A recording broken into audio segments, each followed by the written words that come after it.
Soy Lina María Caicedo y en mi podcast, Nuestra Divina Humanidad, buscamos ofrecerte un espacio de reflexión íntimo y honesto, deseando que te quedes con aquello que te resulte útil, estimulante y transformador. Espero que nuestras conversaciones se conviertan para ti en una invitación a crecer y sanar, acogiendo con amor todo lo que eres, honrando tu divina humanidad. Recuerda que la conciencia con compasión es siempre un camino fértil.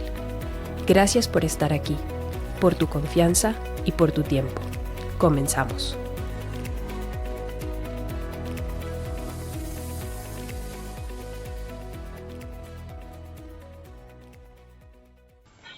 Para comenzar a hablar de este tema, que me apasiona, me gustaría compartir con vosotros las palabras de Vania Reichardt en su libro Infancia a la Edad Sagrada.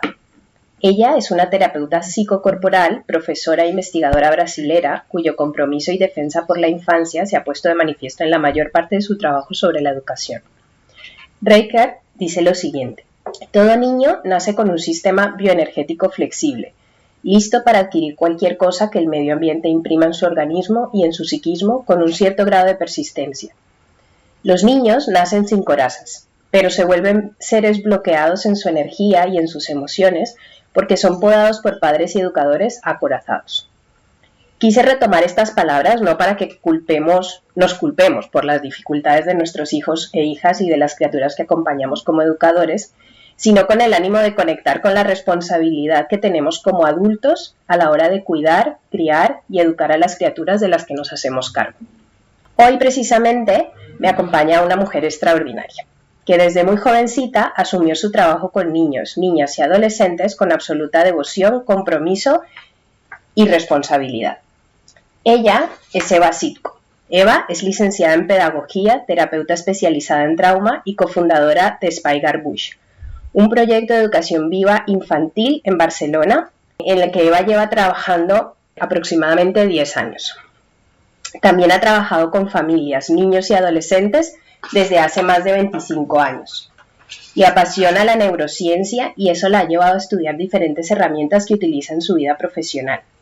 Entre muchos de los recursos que Eva utiliza en su trabajo están la aromaterapia, la terapia Gestalt, las constelaciones familiares, el Sandplay y la terapia centrada en la compasión, entre otras. A Eva tuve la suerte de conocerla hace 6 años, cuando buscando un espacio terapéutico cuidado y respetuoso para mi hijo, mi queridísima cuñada me recomendó a una de sus grandes amigas. Ella ya llevaba un tiempo diciéndome que quería propiciar unas citas ciegas porque tenía una amiga muy apasionada como yo de la educación consciente y que seguro que haríamos clic y chispas. Como padres nos sentimos muy agradecidos por su acompañamiento a nuestro hijo y a título individual privilegiada e inspirada de poder construir y cuidar una relación con Eva. Una relación que me nutre a muchos niveles y que alimenta mi esperanza en el potencial, la determinación y el impacto de los educadores conscientes de este país.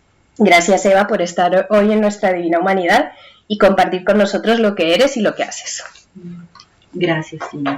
Te lo agradezco a ti de todo corazón. Bienvenida a Spigar Bush. Gracias. Aquí en Sant Feliu, estamos en el centro de la ciudad.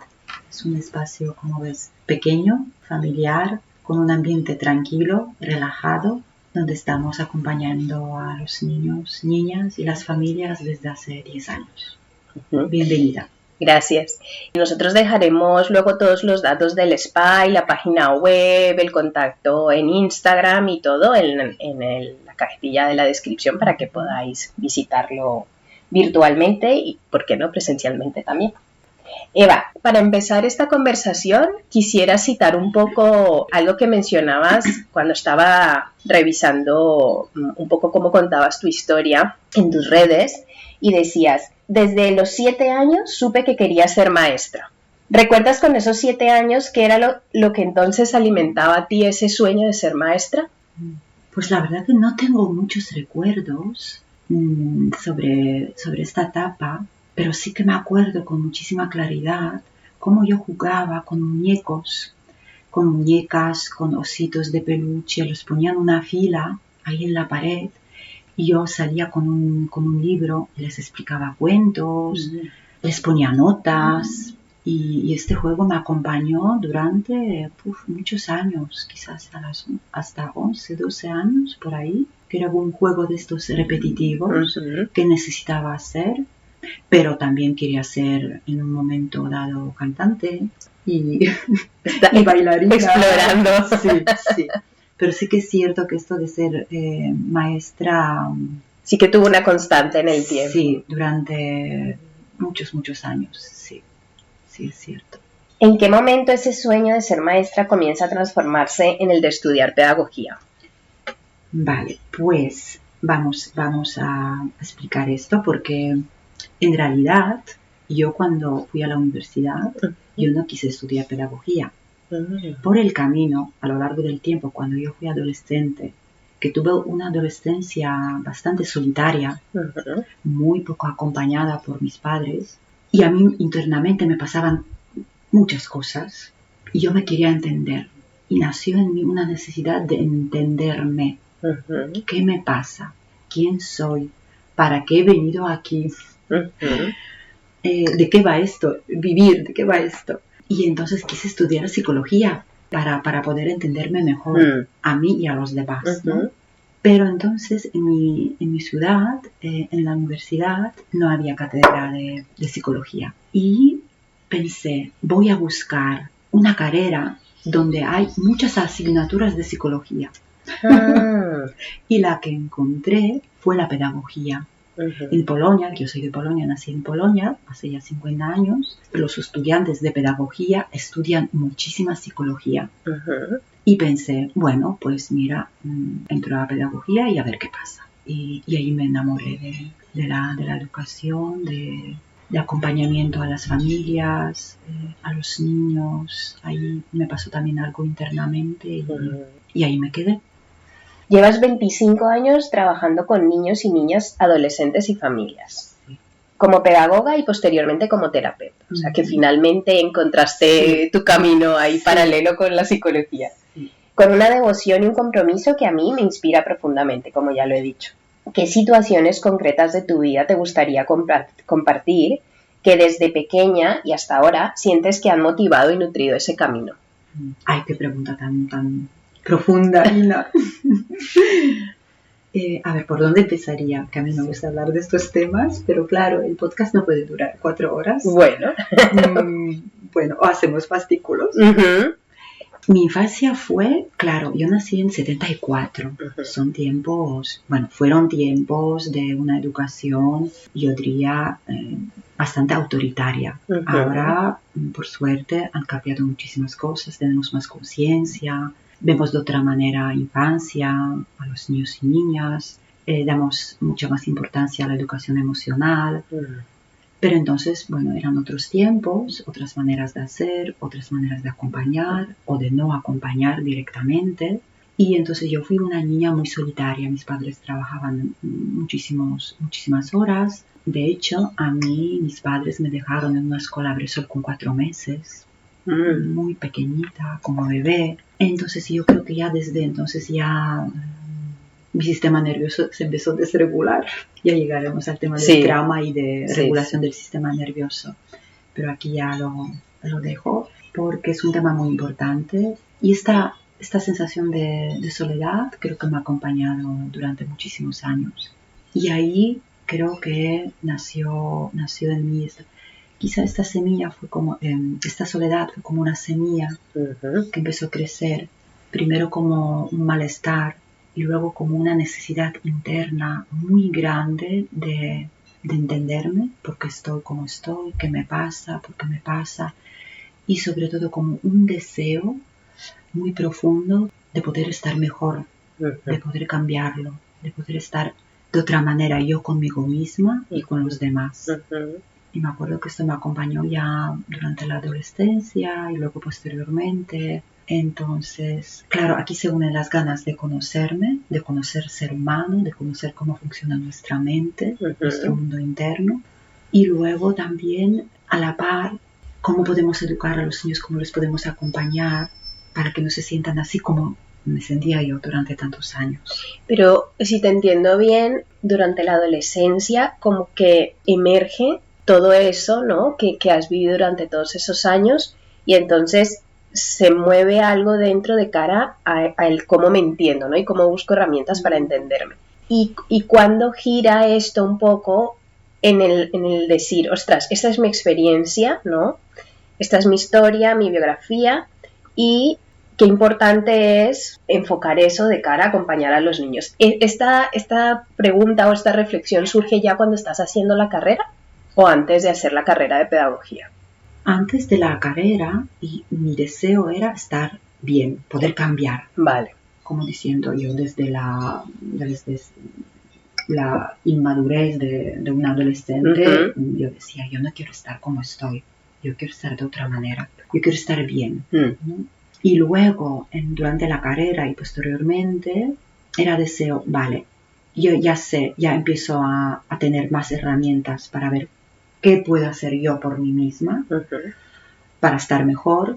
Y entonces nació como el deseo de acompañar a los niños, era como una idea, claro, yo era muy jovencita, era como un deseo, una idea de poder ayudar a otros niños. Si algún niño, alguna niña está como estuve yo, yo le quiero acompañar, yo le quiero ayudar. ¿No? Sabes que a mí hay una de las cosas que me parece hermosa en el ser humano, y es cómo estas heridas y estos dolores que nos marcan, luego cuando conectamos con ellos desde un lugar de luz, y luz me refiero como de conciencia, de verlo, atenderlo, sentirlo y transformarlo, entonces se convierte en un potencial enorme que va muy enfocado con nuestra misión de vida, ¿no? Porque es como que ese dolor se transforma en amor por algo desde un entendimiento muy profundo porque te ha pasado a ti, ¿no? Sí. Entonces, esto me parece súper bonito que mencionas, ¿no? Porque yo sí algo he percibido en ti siempre, como ya lo dije, y a mí la palabra que me viene es devoción, ¿sabes? Devoción por mirar y cuidar al niño de una forma muy atenta, muy amorosa, de verlo, pero no desde la intelectualidad de aprendo muchas cosas sobre ti, que también es importante, sino que siempre a mí me da la sensación, y lo digo en este sentido también como madre, que tú, más allá de tener esta teoría en tu cabeza a modo como de marco, ¿no? Yo lo que percibo es una curiosidad y un deseo de conocer a la persona que tienes enfrente. Llámese fulanito, fulanita, ¿sabes? Entonces, como que siempre empezar de nuevo, y eso me parece, bueno, creo que es una actitud a entrenar cuando la hemos perdido, pero súper valiosa, ¿no? Porque yo creo que ahí radica el respeto. Tuve un formador hace mucho tiempo que decía que la palabra respeto significa ver de nuevo. Y tú ves de nuevo, incluso porque yo recuerdo cuando venía mi hijo, incluso de una sesión a la otra, y así sucesivamente, tú ya lo conocías, pero era como, vuelve Tomás, a ver, ¿no? Como empiezo desde cero, a nivel, digamos, de curiosidad, y a ver qué trae esta vez. Sí. Y te agradezco la palabra hasta entrenar, porque a mí me viene otra palabra también, cultivar, que esto se puede cultivar. Podemos cultivar la resiliencia, y todos somos resilientes. Y para mí esto es el mayor milagro del ser humano. Pase lo que nos pase, lo más doloroso, lo más duro, siempre podemos resurgir, ¿no? Con muchos regalos y con muchos dones, ¿no?, que nos trae este dolor. Y me viene ahora otra situación en mi vida, cuando murió mi madre. Yo ya tenía 25 años, no más, tenía 30, 32 cuando murió mi mamá. La muerte en mi familia fue un tema tabú. Como familia lo hemos pasado muy mal, yo y mis hermanos. Y a raíz de este hecho tan doloroso en nuestra familia, yo, después de pasar el duelo, me pregunté, ¿y cómo es que yo lo he pasado tan mal y mis hermanos? ¿Cómo es que nunca nadie me habló de la muerte, ni proceso de duelo, ni de cómo acompañar a las emociones cuando hay una pérdida? Ni en casa, ni en la escuela, ni en la carrera. Y luego yo trabajé en las escuelas, tampoco era. Me di cuenta que la muerte sigue siendo un tema tabú. Y no solo en Polonia, sino aquí en España también, porque yo ya vivía en España varios años, ¿no? Y esto me llevó a empezar a investigar este tema, el duelo, las pérdidas en la escuela, en el aula. Y durante 6 años estuve en un proyecto en Barcelona que se llama Arte y Absencia, pues dando formaciones a los maestros y los educadores sobre este tema. El duelo en la escuela, el duelo en el aula. Y resulta que los maestros aquí y los educadores tienen también mucho miedo a este tema. No sabemos cómo acompañar desde el ámbito educativo en este tipo de situaciones. A mí me parece genial que menciones esto porque cuando estabas explicando tu trabajo en arte y absencia, yo una de las cosas que espero dedicar un capítulo a esto más adelante, pero una de las cosas que me parece esencial en el ámbito de los educadores es su salud mental, porque a mí me da la sensación de que en este caso tengo la sensación de que hay un espacio más allá de darles herramientas para acompañar, también un espacio, luego tú me lo dirás si es así o no, de conversación de ellos mismos sobre la muerte, sobre su forma de asumirla, ¿no? Y yo creo que esto falta mucho en las formaciones a los educadores porque hay iniciativas que yo considero buenísimas en cuanto a forma, es decir, acompañamiento emocional, ¿no? Por ejemplo, comunicación no violenta, acompañamiento del duelo, pero me da la sensación de que muchas veces se les trata como si fueran transmisores de una información, pero no se entiende que ellos tienen que hacer un proceso e integrarlo antes de poderlo transmitir desde un lugar de real confianza, autenticidad, que es desde donde les va a llegar realmente a los niños que les acompañan, ¿no? Entonces, ya no solamente que tú hables de tu proceso personal, porque ha surgido desde allí, ¿no? De una situación personal, que hay todo un trabajo detrás y que además participas de una formación, ¿no? Para darles estas herramientas a los educadores. Y ahora mencionas eso. ¿Qué sientes tú que tiene que pasar para que estas personas puedan aplicar y puedan ser realmente acompañantes de este proceso como educadores acompañando a los niños? Creo que es un tema muy complejo, delicado. Creo que aquí necesitamos tiempo, conciencia, porque sí que es cierto que hay muchas cosas que han cambiado y están cambiando. Por ejemplo, las formaciones en sí. Hace tiempo las formaciones pues eran bastante teóricas, pues los alumnos venían con una libreta, con un boli, la profe o el profe ponían un PowerPoint en la pared y todos apuntando, ¿no? Ahora sí que cada vez hay más formaciones que como mínimo hay una parte vivencial. De hecho, en la formación de arte y absencia empezábamos con una actividad donde cada persona podía conectar con sus propias pérdidas. Era una actividad de expresión artística a nivel simbólico, donde cada educadora, cada educador, cada maestra recordaba sus propias pérdidas y luego había una puesta en común donde se expresaba esto y en cada grupo había varias personas que lloraban, porque claro, hablar del duelo y recordar pérdidas es doloroso y nos remueve a nivel interno, despierta emociones y una de ellas es tristeza, es añoranza. Y lloramos y tal como decimos, todas las emociones son naturales, necesarias y tienen una función, pues la tristeza también. Pero sí que es cierto que todavía nos cuesta mucho como maestros, como educadores. Creo que es un camino, es una pregunta muy compleja, creo que es un camino largo, ¿eh? Pero sí que se hacen muchos cambios muy buenos, muy positivos en este sentido. Eva, ¿hay alguna otra situación de tu vida, además de esta, ¿no? A nivel, digamos, de cuando eras pequeño con tus padres y de la muerte de tu madre, que quisieras añadir en relación a la influencia que haya tenido en tu camino? Yo ya sabes que yo desde hace 5 años estoy investigando, trabajando, leyendo, formándome sobre el tema del trauma. Y es un tema también muy apasionante. Trauma, el sistema nervioso, el cuerpo, las heridas emocionales. Y aquí hablo en concreto de trauma infantil, que es trauma de desarrollo, lo que nos pasó de doloroso pues, durante nuestra infancia. Y claro, yo creo que, mira, te explico una anécdota, cómo empezó. Yo fui a un taller de desarrollo personal, que siempre de vez en cuando los voy haciendo. Y una compañera, hablando del cuerpo, ahí en el desayuno, en el descanso, me dijo, pues mira, Eva, como a ti te interesa tanto el cuerpo y no paras de hablar del cuerpo y de conectar con el cuerpo y todo esto, te voy a recomendar un libro. Creo que te lo comenté en alguna cosa, en alguna conversación, pero nuestros oyentes no lo saben. Sí. Y me dijo, te voy a recomendar un libro muy bueno sobre el cuerpo. Sí, tengo en mi cabeza.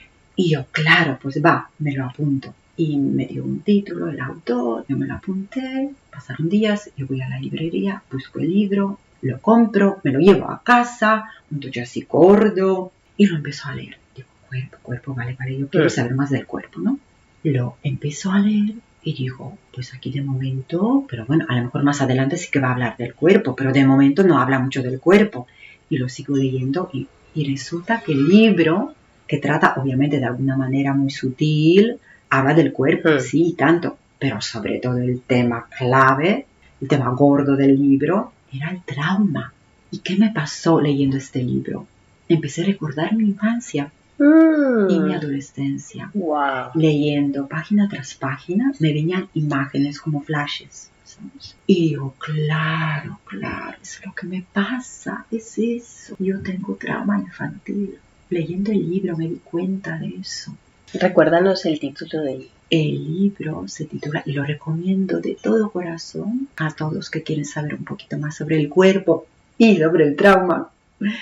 Y sobre todo, cómo el trauma infantil nos afecta en nuestro día a día como adultos y adultas. El libro se titula El cuerpo lleva la cuenta. Es un libro precioso, fácil de leer y muy, muy interesante. Sí. Y no es solo para los profesionales, pienso yo, para los terapeutas o psicólogos o psiquiatras. ¿No?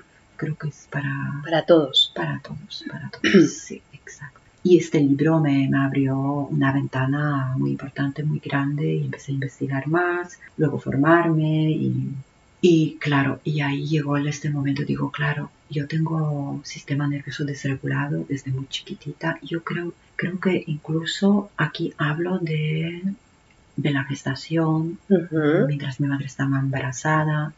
Eran tiempos en Polonia un poco difíciles, bastante difíciles, posguerra. Mi madre era una mujer muy, muy miedosa, muy insegura, con muchísimos miedos. Yo fui primera hija, y yo creo que mi madre ahí ya lo pasó mal. Y claro, cuando una mujer durante el embarazo se siente muy insegura, no se siente apoyada por su familia, por su pareja, su cuerpo se llena de hormonas de estrés, de adrenalina, de cortisol.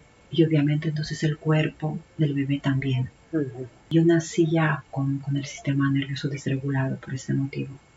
Por eso, leyendo el libro El cuerpo lleva la cuenta, ahí se habla uno de los síntomas del trauma infantil, que es la hipersensibilidad. La hipersensibilidad a las luces, al ruido. Claro, yo me pongo como un poquito bastante tensa, ¿no? y tengo como sobresaltos cuando hay un ruido, aunque a los demás no les afecta, a mí sí. El ruido, demasiado movimiento, ¿no? Luego el tema de las migrañas, también es un tema interesante. Entonces empecé a detectar síntomas del trauma infantil en mi vida día a día. Digo, vale, tengo esto, lo otro, esto cuadra, esto también. Bueno, Eva, aquí todas las casillas. Más claro no puede ser. Más claro no puede ser, ¿no? Y entonces empecé a investigar sobre lugares sensibles al trauma. Escuela es un lugar seguro, sensible al trauma, o retraumatiza. Los hospitales. No me tires de la lengua. Sensibles al trauma. Y así podríamos seguir, ¿no? Y obviamente veo que no, que en absoluto sí. Nos traumatizamos o retraumatizamos en muchísimos lugares de nuestra sociedad. De hecho, nuestra sociedad yo creo que es altamente traumatizada. Y retomando lo que leí al principio también por eso, porque las personas, por ejemplo, vamos, y depende, te encuentras, yo creo que no voy a demonizar ningún sector, porque la verdad es que en todos los sectores te encuentras gente que te acoge, que te cuida desde otro lugar, que supongo que ha hecho su trabajo a nivel personal.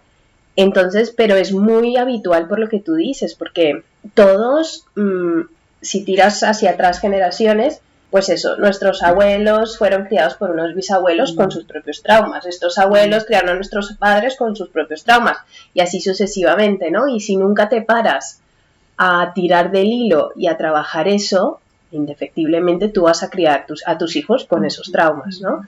Con todo el amor. Claro, no es una cosa ni mucho menos intencional, pero lo mismo, ya no solo tus padres, tú vas y la enfermera tiene los suyos, y el médico y la doctora los suyos, y así sucesivamente, y el profesor que te acompaña y tal. Entonces, vuelvo ahí también que lo importante de hacer una pausa, ¿no? De tomar un espacio y de mirar eso. Y ya aquí abro un melón grande, y es que el sistema mismo permita, lo promueva y dé espacio para que se den esos trabajos, ¿no? Esto ya es más complicado, pero sí. Hay otro autor que también trata el tema del trauma, es un médico canadiense que se llama Gabor Mate. ¡Ay, me encanta! Que también lo recomendamos a todos hoy que sí. Me encanta. Uno de sus libros, que también es un libro gordito, con mucho contenido, se titula El mito de la normalidad. Claro, quiero decir, de ir como pollos, como se dice aquí en España, pollos sin cabeza, altamente estresados, el estrés crónico, la ansiedad, es totalmente normalizado en nuestra sociedad. Exacto. Como si fuera normal. La productividad, hacer y hacer, no parar, cada vez más y más, el cansancio crónico, prisas, es pan de cada día, es muy normal, claro. Es tan normal que es que ni siquiera nos paramos si esto es saludable y si es normal, porque normal no lo es. Sí. Ni normal, ni saludable, ni natural. Pero como vivimos ya de esta manera, nos hemos acostumbrado, ¿no? Pero entonces todos, estoy generalizando, ¿no? Pero la gran mayoría de nosotros estamos con los sistemas nerviosos desregulados. Ya sabemos, ahora la neurociencia nos dice que los sistemas nerviosos continuamente se comunican. Y aquí volviendo otra vez a la infancia, la edad sagrada, que la deberíamos proteger y cuidar muchísimo. Claro, los niños y las niñas, ¿qué necesitan de nosotros, de nosotras? Pues necesitan sistemas nerviosos regulados, porque los niños y las niñas no se saben regular todavía, no tienen recursos para autorregularse. Y entonces se regulan con nosotros, siempre y cuando nosotros tengamos el sistema nervioso regulado. Claro. Por eso es tan importante lo que dices tú, como adultos, poder parar, poder darse cuenta, ¿cómo estoy? ¿Desde dónde voy a acompañar a mi hijo, a mi hija, a mi alumno, a mi alumna, a mi grupo, en el colegio, a mi clase? ¿Cómo entro yo al aula? ¿Con qué estado de sistema nervioso entro yo? Sí, esto es muy cierto. Yo recuerdo como madre, claro, ha sido todo un camino conforme mi hijo ha ido creciendo. Yo he ido haciendo mucho trabajo personal también suscitado por lo que me ha movido mi relación con él en cada etapa de su vida, ¿no? Y yo recuerdo los primeros años que en realidad la comunicación es a través de el cuerpo, el llanto, la mirada, ¿no? Y en algún momento, pues, de ese llanto un poco inconsolable, ¿no? Puntualmente, tal, y tú intentar todo, le cambio el pañal, hago no sé qué, y el niño no se calma y tal. Y qué bien me venía a mí, al principio no lo podía hacer, pero después de un día o de horas de estar en esa situación, de decir, bueno, ¿y cómo estoy yo? ¿No? Ya no por todo el llanto inconsolable y no poder consolarlo ni nada, sino justo antes de eso a ver cómo estaba yo, ¿no? ¿Qué me pasaba a mí? Y muchas veces te das cuenta de eso, que tu hijo llora lo que tú no lloras, ¿no? Que tu hijo berrea lo que tú no berreas, ¿no? Y todo ese tipo de cosas que supongo, como dices tú, también debe suceder en los cuidadores, y más, por ejemplo, yo me imagino en estas edades pequeñas donde el vínculo, ¿no? Por la edad, supongo, a la que llegan los niños aquí, sigue siendo fusional, ¿no? Con el cuidador. Entonces, la importancia de los educadores y las educadoras de estar atento a eso, pues precisamente por eso, ¿no? Porque en la medida en que se crea ese vínculo con el niño, hay esa relación, ¿no? Exacto. Y también es muy importante añadir que aquí no hablamos de una mamá perfecta, que siempre esté regulada, de una educadora, una maestra excelente, siempre regulada, no, porque somos seres humanos y nos pasan cosas.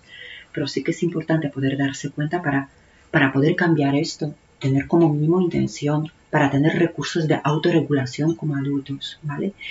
Y si no los tenemos, o en este momento por algún motivo no podemos acceder a ellos, poder corroborarnos con el otro ser humano, con otro adulto, con otra compañera del trabajo, con mi pareja, con una amiga, en un espacio de supervisión. Es una pena, pero en el ámbito educativo se habla muy poco de los espacios de supervisión y son muy importantes.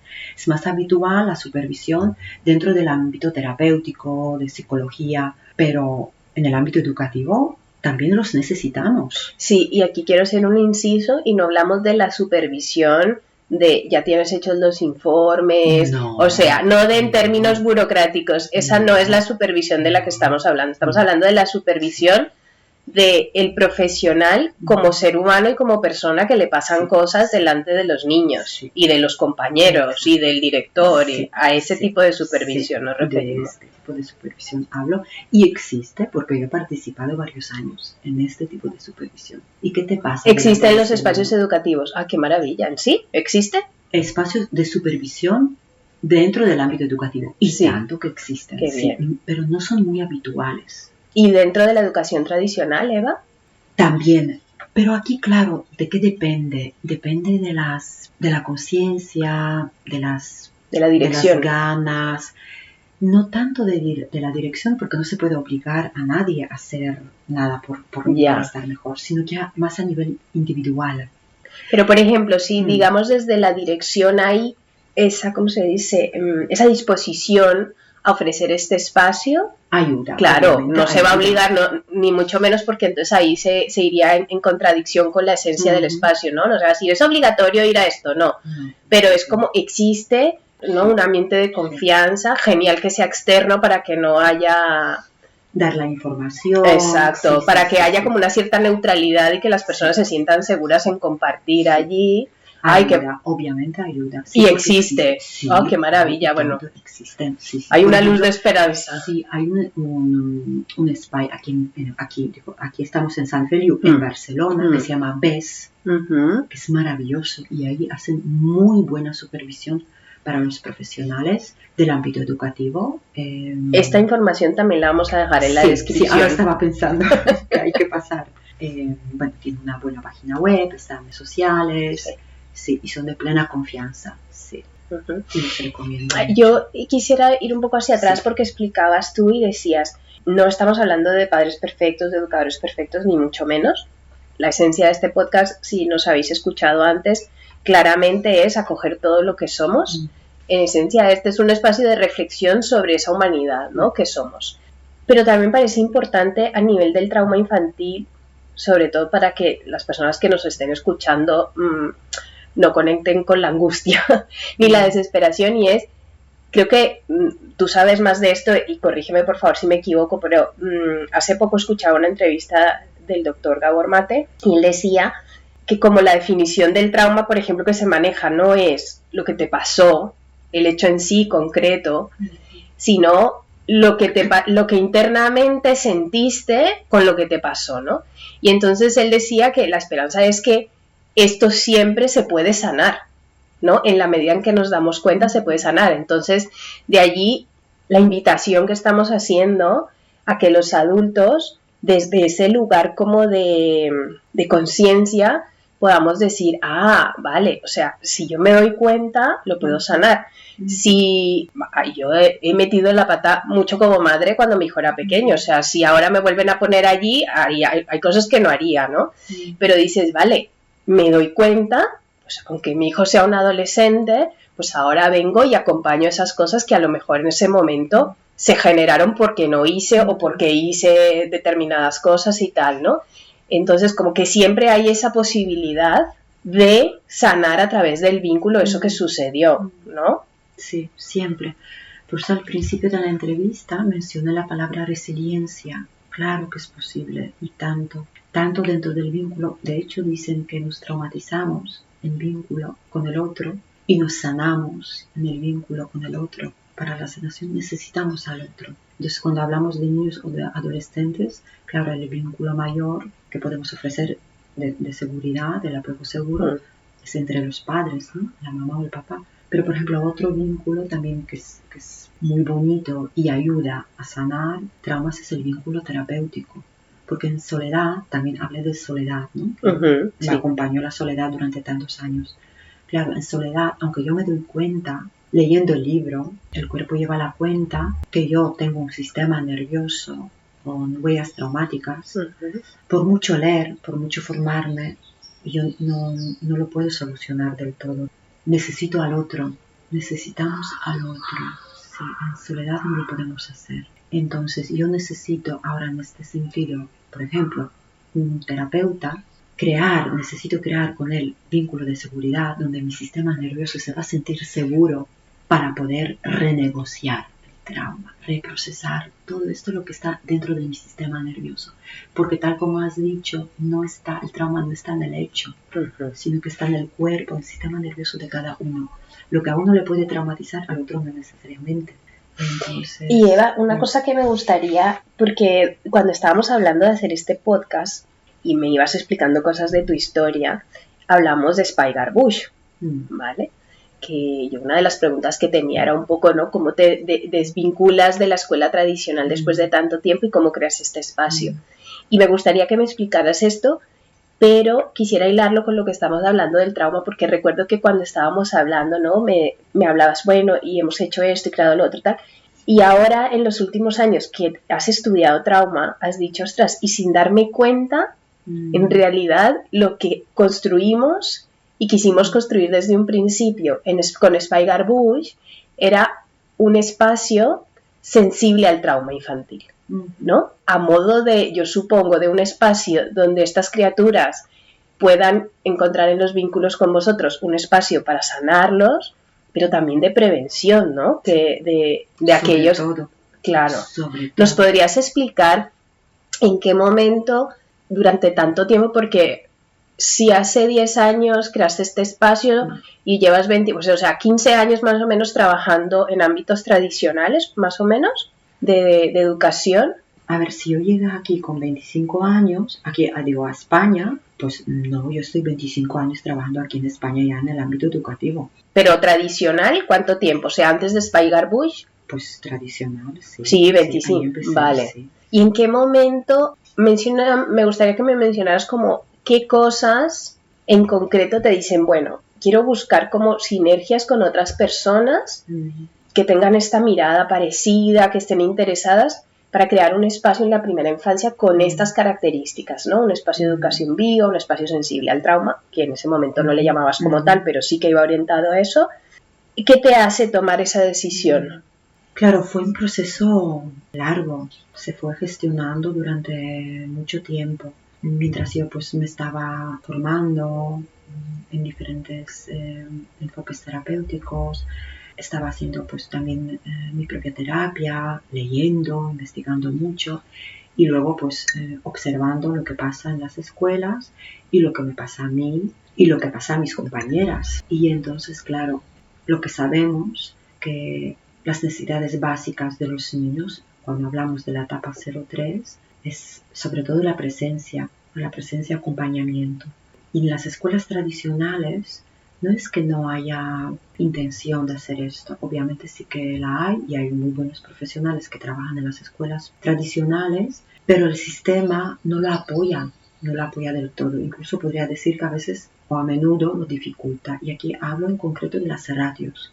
La ratio es demasiado grande. Una educadora no puede acompañar a 20 niños de 2 añitos. Es simplemente imposible. Una educadora no puede acompañar a 13 niños de 1 año.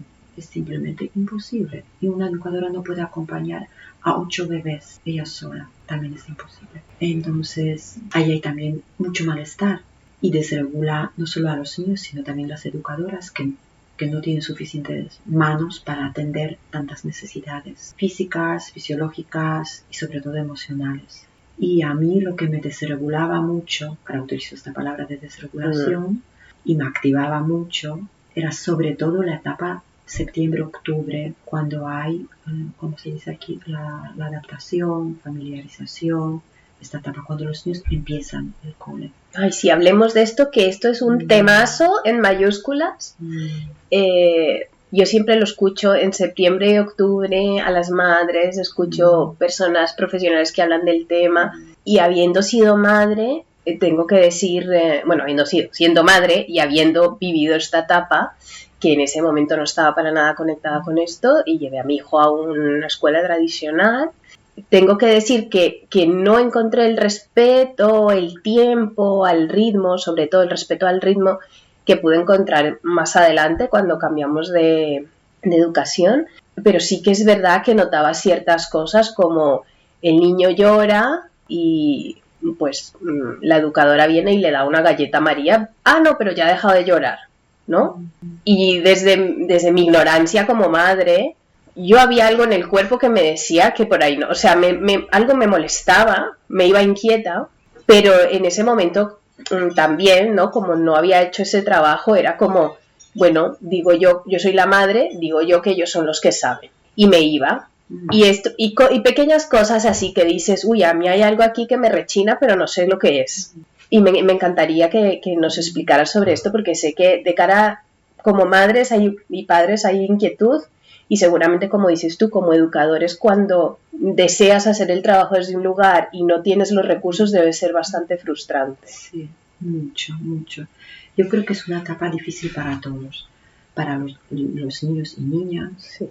Para las familias y para los profesionales, tanto educadores, en la escuela Bressol, luego pues en infantil también, porque claro, si estamos desconectados de nuestros cuerpos, no es fácil sostener la emoción de un niño, de una niña, tanto para profesionales como para los padres. Estoy generalizando porque hay profesionales que hacen de maravilla su trabajo y a los padres obviamente también que hay que sí que sostienen y conectan, pero claro, a veces los padres simplemente no pueden acompañar, no pueden estar tiempo suficiente para hacer este periodo de familiarización porque se necesitan incorporar al trabajo y no tienen tantos días de vacaciones. Esto es la primera. Luego, en la escuela no hay recursos suficientes, porque claro, si en un grupo hay 5 niños, en realidad deberíamos tener 5 adultos para que acoja cada niño, cada niña. Sí.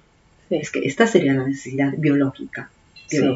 Y obviamente esto no existe. Y luego también hay otro factor muy interesante, importante también, que me di cuenta de eso, que luego también hay algunas familias, algunas mamás, algunos papás, que ellos también tienen que hacer su propio proceso de duelo. Y entonces, quizás a veces ha pasado, ¿no? Yo lo he vivido. El proceso de familiarización de una niña o un niño ya ha acabado, pero de la mamá no. Y la mamá necesita estar en la escuela, en el aula, con su hijo, con su hija. Y claro, y aquí también es la responsabilidad de los profesionales de la escuela a derivar a esta mamá, acompañarle primero, informarla y a lo mejor invitarla que busque un espacio fuera de la escuela para que alguien le ayude a ella elaborar estas emociones y este duelo.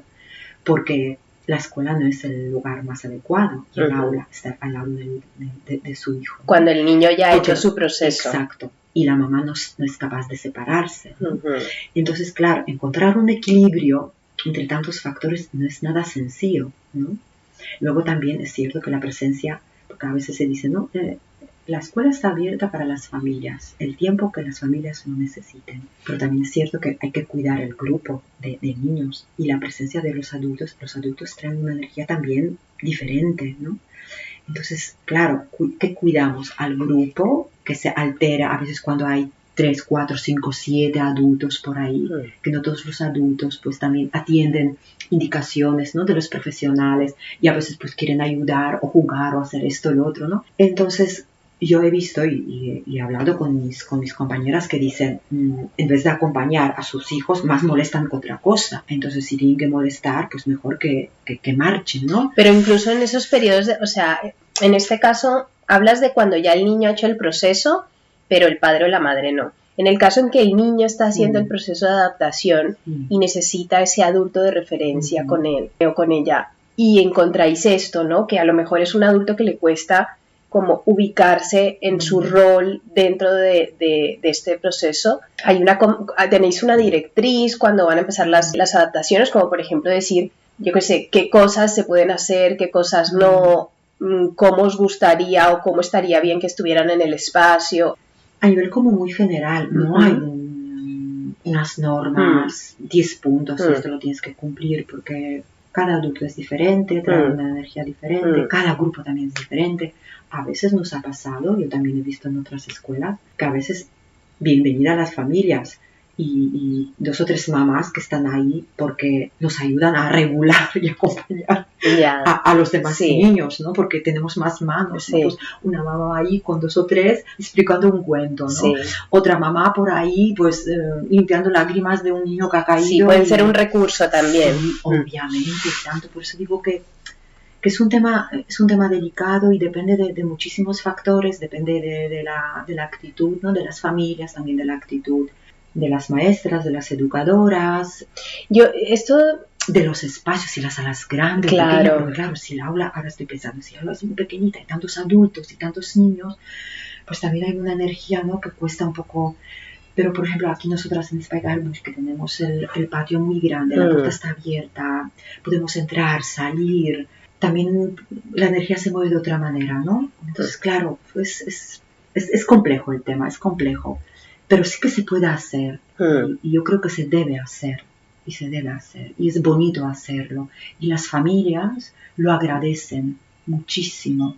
Es que yo esto te iba a decir porque independientemente de que sea difícil, complicado y que como seres humanos hay algún padre o alguna madre que le cueste encontrar su lugar y perturbe un poco la dinámica del grupo, creo que es muy importante esa mirada que tenéis vosotras de entra el niño al Spider Bush, pero el niño acompañado de la familia. O sea, hay la mirada más allá de la criatura, que muchas veces te encuentras también con educadoras que están en la etapa de infantil, en muchos espacios que no cuidan esto, que también está ese límite bastante rígido de, vale, ya está, 3 días y te vas, independientemente de lo que el niño necesite, pero también porque el adulto, el padre o la madre molesta, ¿sabes? O a lo mejor porque esos educadores se sienten juzgados, se sienten valorados, evaluados, ¿no?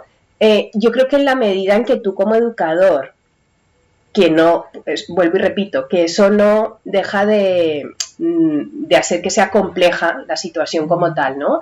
De acompañar. Pero si tú como educador tienes esa mirada de decir, estos niños que tenemos aquí son niños y familia, ¿no?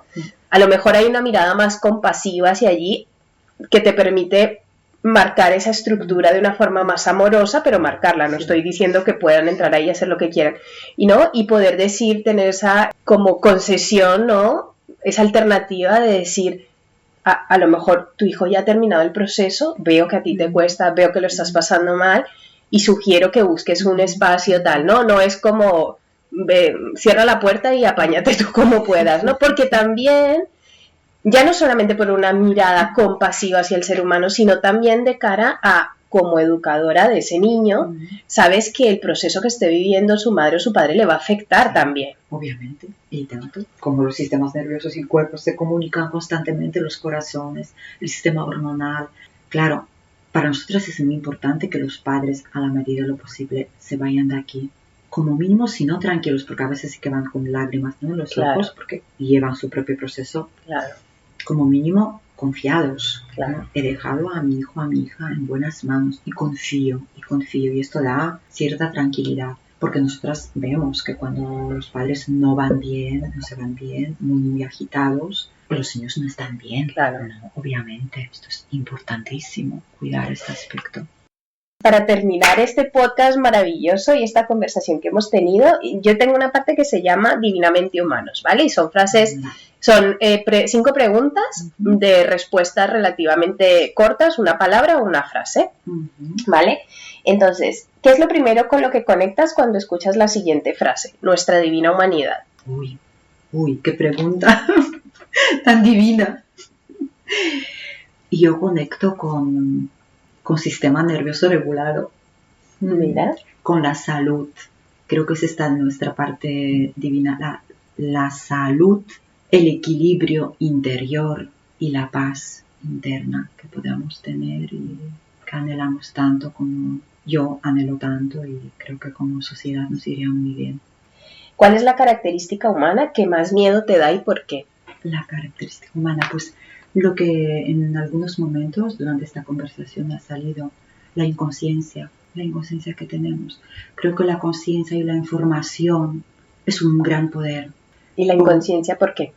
La inconsciencia porque, claro, si no tenemos conciencia de algo, por ejemplo, como a mí me ha pasado con el tema del trauma, y yo no soy capaz de cambiarlo. Es imposible transformar algo, cambiar algo, sanar algo si no hay conciencia sobre ello. Entonces, para mí la conciencia es la clave.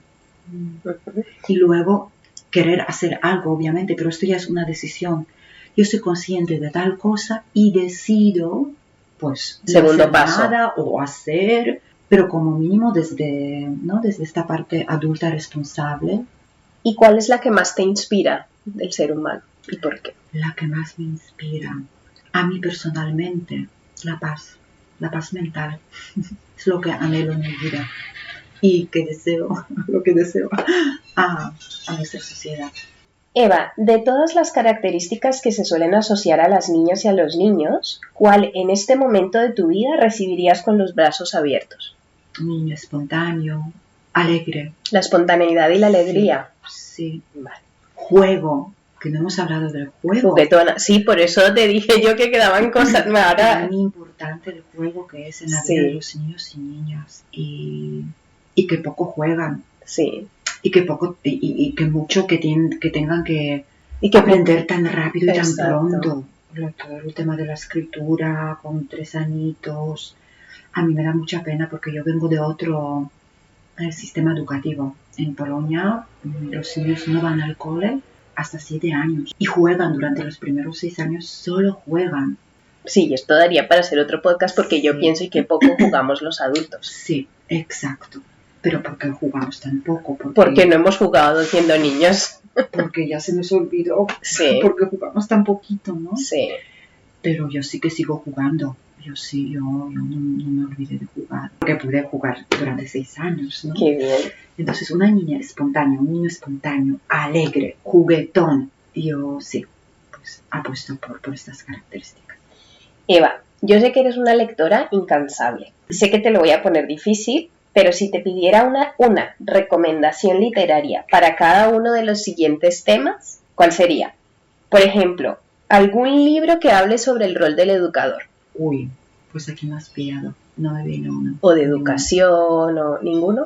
El clásico. Este es. No, es que por eso no me gusta adelantar estas preguntas, porque es en el que el momento te llega. Sí, pues mira, me ha llegado ahora, en este momento, y es un libro que leí hace mucho tiempo, de Catherine Lecuyer. ¿Cómo se titula el libro? Educar en... en el asombro. En el asombro, sí. Este creo que es un libro importante, tanto para los profesionales como para las familias. Uh-huh. Y luego hay otro que me viene de Ken... ¿Cómo se llama este? ¿Robinson? Sí, exacto, Ken Robinson, gracias. El elemento. Este también lo recomiendo tanto a los profesionales como a las familias. Este libro yo lo agradezco porque fue el que me hizo el clic. Sí. Cuando mi hijo era pequeño. Imprescindible. Habla de esto, de la resiliencia y de los dones y talentos que llevamos de manera innata. Que traemos, sí. Todos los seres humanos, todos los niños y todas las niñas. Y la importancia de cuidar, porque es como un fuego. Si se apaga, luego es muy difícil, a veces es imposible revivir. Y por eso luego tenemos adolescentes de 13, 14 años que tú preguntas, ¿y qué te gusta hacer? Y no saben qué les gusta hacer. Sí, totalmente de acuerdo. Esto también, mira, esto da para otro podcast también. El elemento, sí, de verdad, de todo corazón. Es un libro de muy fácil lectura, lleno de ejemplos, de testimonios. Sí, además este escritor que ya murió tiene un humor muy inglés, porque es inglés, pero a mí me resultó incluso como agradable y ameno de leer también por eso, ¿no? Por sus toques de humor. Sí. Un libro sobre aromaterapia. Un libro sobre aromaterapia. Pues hay tantos. Pero hay que elegir uno. Sí, pero son como bastante técnicos. Sí. Yo no encontré ni uno así como ligerito de lectura. Entonces, para que nadie se aburra.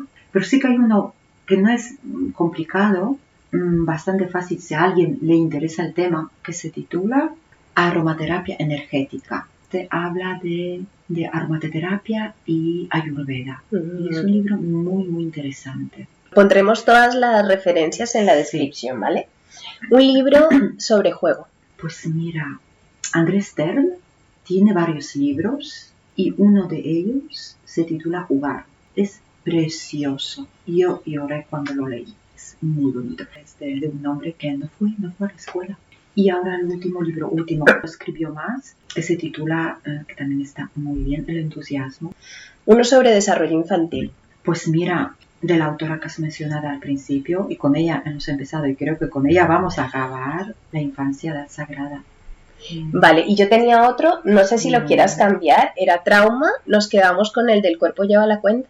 Sí, con este nos quedamos. Genial, Eva. Ha sido un placer poder conversar contigo, con público, porque lo hemos hecho muchas veces en privado. Muchas gracias. Un abrazo. Muchísimas gracias. A ti.